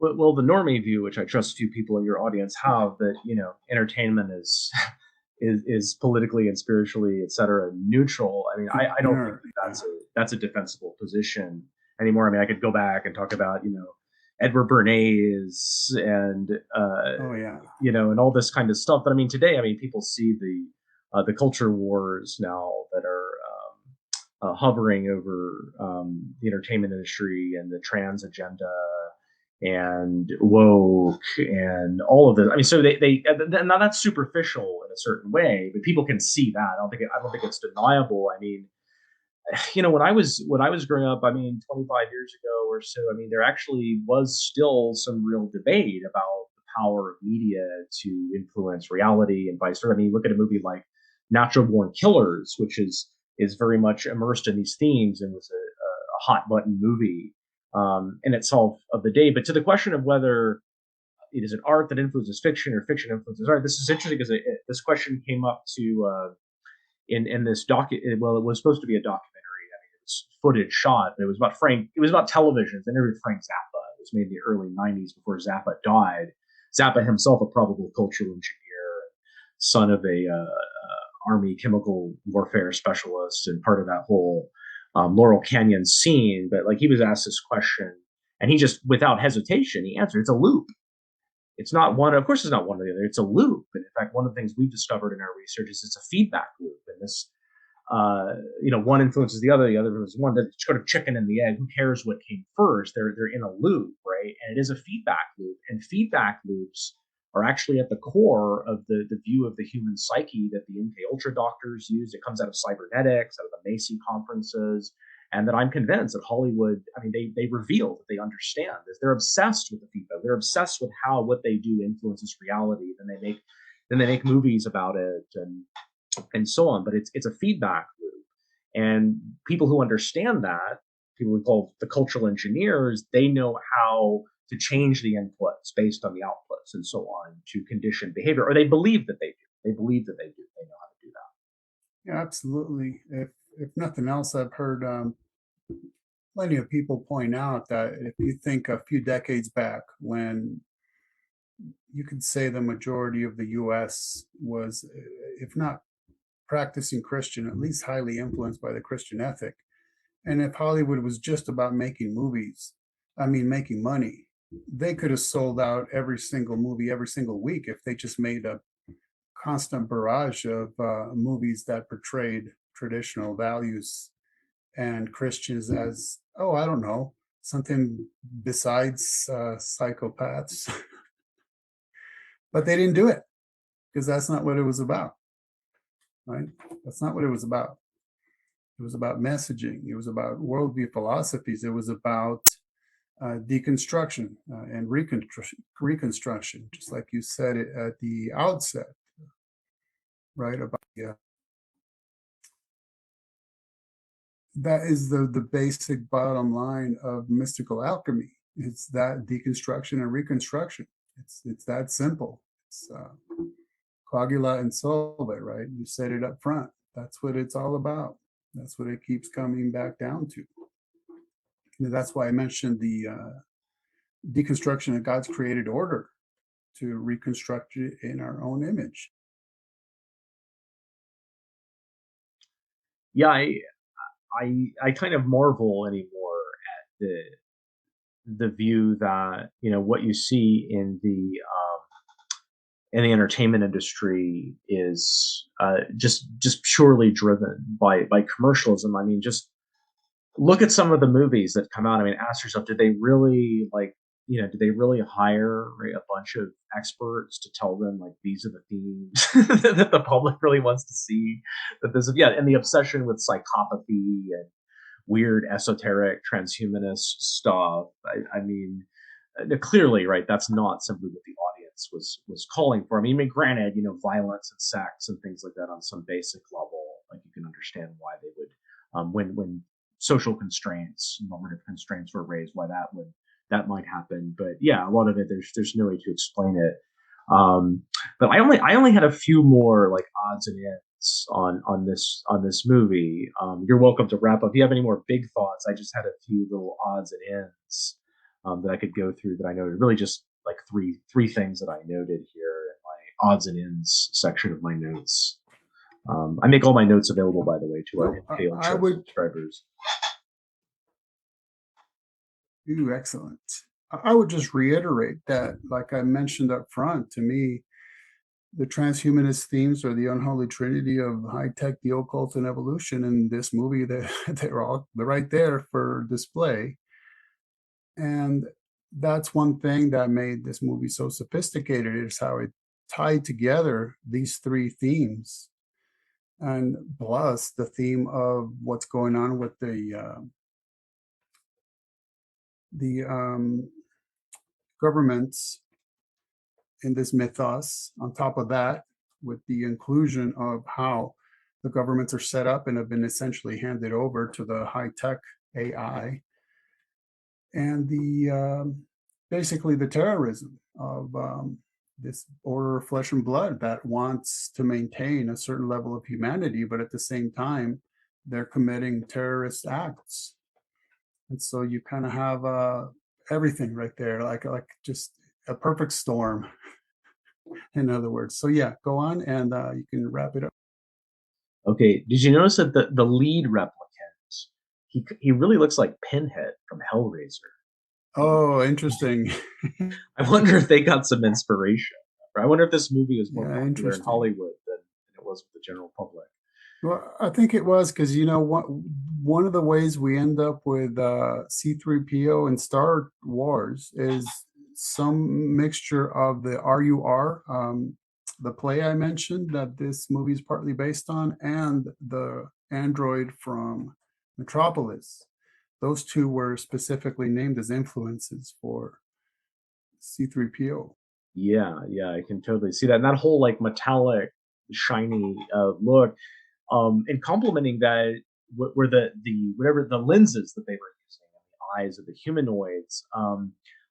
The thing I noticed about them was they look like the same thing. You see that same effect in this movie called The Man with the X-Ray Eyes, which was released just a few years later in 1963, a movie directed by Roger Corman, who's a very important cultural engineering deep state figure. And that movie also starred Ray Milland, who I mentioned before. the star and director of Panic in Year Zero, which is written by Jay Sims, or this movie. But the makeup artist Jack Pierce, who was once one of the top, he did not come from the B movie Poverty Row, Monogram and Republic Pictures role. He came from the big time, and he used those lenses for a 1957 B movie, The Brain from Planet Arus. So it was a recent technique. I think it's a really neat technique with the eyes, what they did with the humanoids. It's interesting you mentioned that, because if you remember, when the Craigus first confronts his sister about marrying essentially Pax, one of the things that the Craigus does is he literally rips out those eyeless, those dead eyes, the coverings. He basically rips them out to show his sister, look at what this thing is underneath. It's not these nice shiny glowing eyes behind it. It's just a dead thing. It's a machine. That's all it is. But of course the movie turns that whole concept around, but that is something he does. So according to Wikipedia, the creation of the humanoids is often said to be, quote, Andy Warhol's favorite film. I'm still reading the Wikipedia article here. The original source for this claim appears to be a 1964 art review of new Warhol paintings that begins with a short description of the film and states that the protagonist's climactic discovery is, quote, the happy ending of what Andy Warhol calls the best movie he has ever seen. Make what you will of that. Andy Warhol is known for making lots of frivolous comments, and his own, quote, films, which he didn't direct, are kind of a tell what to his aesthetic values. But I just thought that was an interesting bit of ephemera there. Right. Well, anyway, Ken, I don't have anything else on this movie. It's been a great discussion. When I get some time, hopefully, beginning maybe this summer, I'll look into some more of your work. I really enjoyed your discussion with Jay. I don't know how many times you've been on Jay's show or he's collaborated with you, but I caught one of your episodes. I really enjoyed all the Nephilim stuff, and I really appreciated your theological rigor. I learned a lot actually from listening to you. Oh yeah, if you get me started on that, forget about it. But what's interesting about that issue is that we humans tend to function in extremes. So there's basically those who deny that there was anything paranormal about it, or what some people would call supernatural, and then those who are just gone hog wild with it into the realm that I call neo-theo sci-fi tall tales. So when I decided, you know what, I'm just going to see what the Bible itself says about it, and then what Jews and Christians have commented about it, and then on to what non-biblical sources, right? So I expanded my research, and then I ended up, not surprisingly, I guess, right in the middle. So I get it from both sides. But yeah, I mean, unfortunately for me, the biblical material is way too boring to be asked to speak at conferences and get book deals. So unless you're going to go completely sci-fi with that material, you're not going to get anywhere, believe me. But you are going to be loyal to what the scripture says. So there's that. So what is your is it, I don't know if it's your most recent book, you've written so many, but you have a recent book, right, on sci-fi where you analyze Close Encounters of the Third Kind and this weird Italian satanic alien movie as well. What is the name of that book? Well, okay, so let me I probably published 8 movie review books. So one of them is just about Stephen King's It, and I review the novel plus the 3-part TV series plus the 2 movies. And yeah, you would definitely get a lot out of that one. So then I wrote another book just reviewing the Alien and Predator franchises, and then another one, Transhuman Hollywood, and then another one, Alchemical Hollywood. But then I started a series of books called Hollywood Aliens and UFOs. So each of the volumes are like, I shot for about 150 pages to make them nice and digestible. But yeah, one of them includes Close Encounters of the Third Kind. But the most recent one, actually, as of a couple of weeks ago, I co-wrote with Charlie Robinson, who runs a podcast and has his own radio show. So that was a fun project. But that's volume 5 already of that series. And the nice thing about it is there's no shortage of UFO and alien movies, so I'll never run out of material. But incidentally, when I look at the alien material, and I don't mean just sci-fi, although it is there, but even in people who claim that it's a real experience and real events, guess what? It's the same unholy trinity as in transhumanism, occultism, high tech, and evolution. It's all over it. It's like transalienism. It's the same exact thing. That's all it is. But yeah, so those movie reviews and all of those books are very much like we've been discussing tonight. That's what it's all about, is the themes. Except in my reviews, I actually walk you through the whole entire movie. So you could probably even do like a watch party and go scene by scene. Well, I regret Thomas wasn't here because I kind of envisioned that there'd be a lot of discussion about the sci-fi genre, which he definitely has a lot of thoughts about. He did I don't know if you know Jeff Schulenberger, the Outsider Theory podcast, but they did a talk about several Roland Emmerich movies, including Independence Day. And I mean, there's this pattern you've probably noticed, or like, there's really only like 2 or 3 different kinds, I think, of alien movies. There's like, the aliens, to serve man. The aliens just want to come eat us and harvest us or whatever. Then there's the aliens are really good, and the aliens want to help us. And I guess there's the aliens are sort of beyond good and evil one. But the common denominator of all these is globalism, right? So we have to have globalism, and again, there's so much like proven like CIA globalist sort of influence on this genre. It's something we'd love to discuss with you at some point in the future when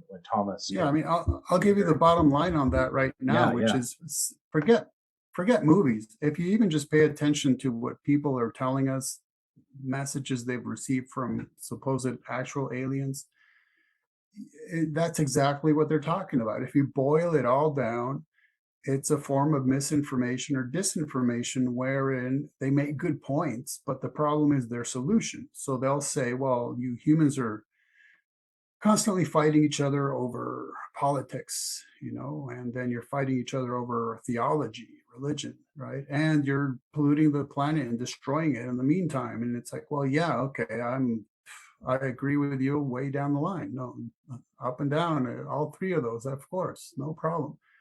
So they say, well, the solution is form a one world government with a one world religion and worship the earth. It's like, how come that's pretty much what we're warned against in Revelation 1? And I mean, Romans 1 and the book of Revelation? Did aliens really traverse the vast distances of the universe or traverse dimensions to come and tell us what we were warned against in the Bible?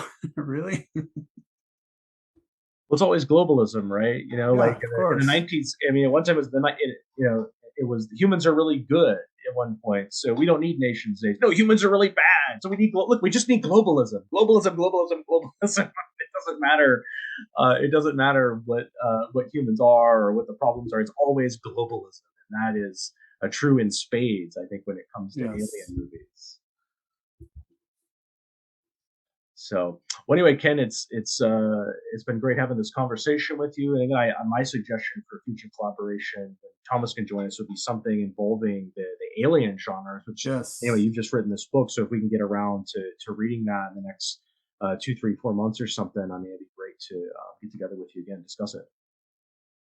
Yes. And it's interesting how you hit upon a lot of the points that I noticed as well. So I think that we are of one mind as to what this material is communicating to us on so many levels. All right, Ken. Well, God bless. And God bless you all. Hey, everyone. Thomas here, and just a quick note to add on to Brett and Ken's excellent discussion of creation of humanoids. I just have to add my usual spin, concerning the gender dynamics that often accompany this kind of sci-fi occult transhumanist programming. The dark goddess techno-religion is not explicitly thematized in this film, but you see it heavily indicated and implied in the sequence where Kragus, I'm sorry, I refuse on principle to more accurately refer to the character as the Kragus, where he confronts his sister, who has become intimate, in the film's terms, entered rapport with a robot. I find it wonderfully, darkly demonstrative that this is the film's clearest depiction of a defense from a normie human, that is, someone in the dark about the actual plot to replace humans with identical humanoids, a normie defending the scenario of humanity being made obsolete by robots. And what kind of rhetoric does she use to express this? The rhetoric of women's liberation, mocking Kragus for his apparently outdated and oppressive patriarchal viewpoint. A clicker is obviously supposed to sound like a racial slur, so when Kragus comes in and quickly uses that term as he angrily demands that she get rid of the robot that she's apparently romantically and sexually attached to, he clearly looks to her like a reactionary bigot. He asserts his authority as head of the family, to which she angrily declares that he never asked her opinion or had a discussion with her about her thoughts on the matter, and that her advice to him should be counted as equal to his advice to her. He evokes the memory of their father to try to dissuade her, and she responds by speaking of their father as also having been a kind of hopeless traditionalist, dismissively pointing out that their father was against space travel, against synthetic foods, and weather control. And in true conservative fashion, Kragus protests that of course he disagreed with their father on those points, because conservatives always have to trip over themselves to make clear that even though they oppose the next stage of the revolution, they totally disagree with the conservatives of just a few years ago, and they recognize that obviously all of the earlier stages of the revolution were good and justified. It's actually pretty funny. Yes, space travel, fake food, state control of the weather, these are obvious goods, just don't actually replace us with robots wholesale. That's going too far. And of course, Kragus' sister insults his and their father's masculinity, along with that of the whole order of flesh and blood, patronizingly referring to their interests in uniforms, boots, and knives. She says that Kragus and their father would have loved it back when war still existed. So there we can see the psyop of totalitarian pacifism, open conflict being replaced by an anti-human system of absolute control over society. She also says that Pax, her robot lover, is more of a man than either Kragus or her former husband could ever be. And what's the reason that Pax, who's totally stilted, inhuman looking, that he's more of a man by her definition?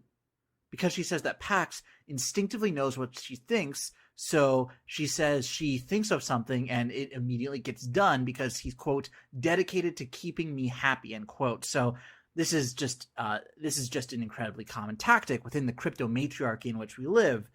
Men being told, if you are a real man, you would do exactly what women want. And sadly, men are so trained to seek feminine approval that this often works, at least to some degree. So it doesn't matter how ugly or artificial Pax is, because according to Kragus' sister, Pax is the new standard for being a man because he's better able to make women feel in control and to feed into a castrating desire for total comfort and ease throughout society. Kragus correctly points out that humanity is being spoiled into atrophy. Look at how Esme, the sister, how she grins when she says of humanity, every day we're becoming weaker and weaker. The revolutionary impulse looks at humanity in its natural God-ordained state and it sees hierarchy and structure. It finds this unacceptable and then so decides that we must be liberated, first from the order of the old civilization and then from our humanity itself. Anti-human techno-accelerationism will inevitably reveal itself as a foundationally feminist project. The simultaneous collapse of the gender binary and of the man-machine distinction, think of the mother-father language the robots use in the film, it's part of an evolutionary occultic blend of transhumanism and social liberation. Also, when she derides Kragus for his anger, and Pax, the robot lover, tells Kragus that he feels sorry for him because, quote, it must be terrible to be so afraid, end quote, this also anticipates a lot of contemporary rhetoric. Think of the current ways that the term incel is used as an insult.